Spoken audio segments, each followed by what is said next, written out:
Chapter 54, Soul Lock Talisman. Han Li, you are really flexible, knowing when to make compromises and concessions. However, letting you go? Do you think it's even possible? Dr. Mo sneered. Han Li was shocked at the sound of Dr. Mo's voice. When Dr. Mo spoke, his voice contained faint traces of charisma. Anyone who listened a sense of attraction and contentment. Compared to his previously bitter and insipid voice, this was totally different. It appeared that in comparison to his current looks, the beauty of his voice was not any worse off. Surprisingly, this was the first time Dr. Mo ever called Han Li by his name. Although it does not mean anything much, it allowed Han Li to feel slightly appreciated, as it was much better than being called little brat every single time. On the surface, one could not really sense any imperfections from the current Dr. Mo. Every single one of his movements was graceful beyond comparison. A handsome man indeed. There was no trace of the senile old geezer from back then. Han Li was sure that back in his youth, Dr. Mo relied on that face of his to dazzle countless females. So what on earth do you intend to do to me? Just tell me directly.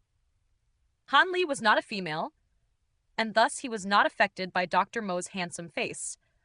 Furthermore, Han Li could tell from the previous conversation that Dr. Mo seemed to have no intentions of sparing him, and as such, there was no need for Han Li to leave him with any pretense of cordiality.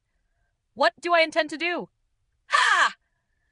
Dr. Mo leisurely stretched his recently revitalized body, coldly smiling without any intent to answer Han Li while taking out another unknown object. The unknown object was revealed to be a small holding pouch made from extremely fine silk. The glow reflected off of the silk was extremely radiant, just like the blazing flames of a phoenix. It was extremely eye-catching. Furthermore, the embroidery was exceptionally exquisite. One could certainly tell that this was no ordinary object.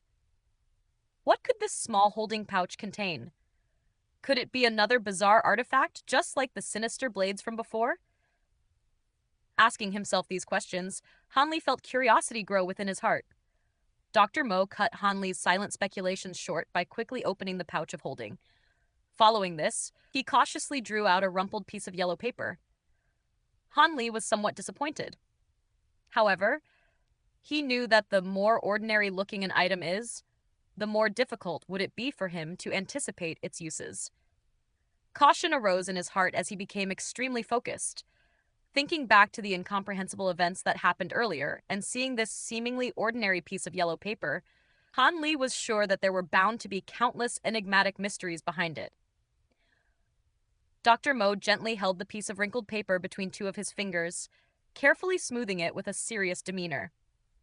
Han Li was now able to see that the piece of paper was not large, about the size of a palm and yellowish with a hint of mold.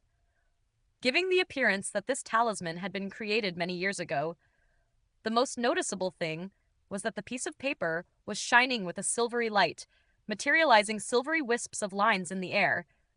The lines slowly formed into many strange symbols in the air. Han Li had absolutely no knowledge of these foreign symbols.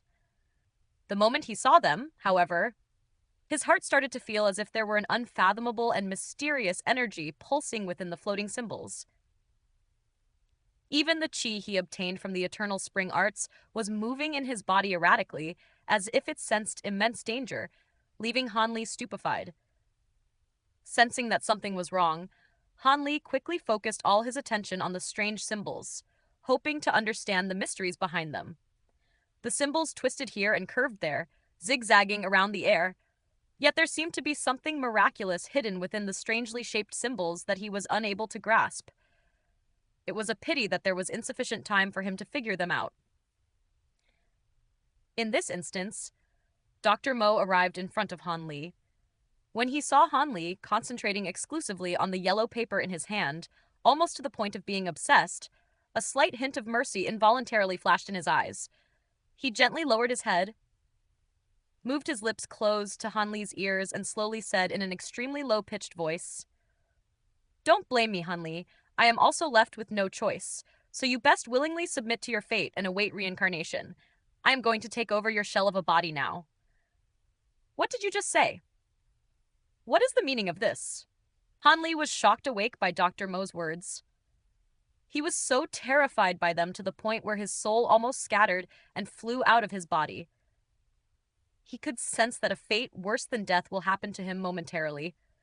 Hanli no longer cared about the threat of the giant fellow behind him and fiercely struggled for his life. Hidden within his clothes, he still had a few items that may prove helpful in creating a distraction, thereby giving him a path of escape. Iron Slave. Suppress him fully.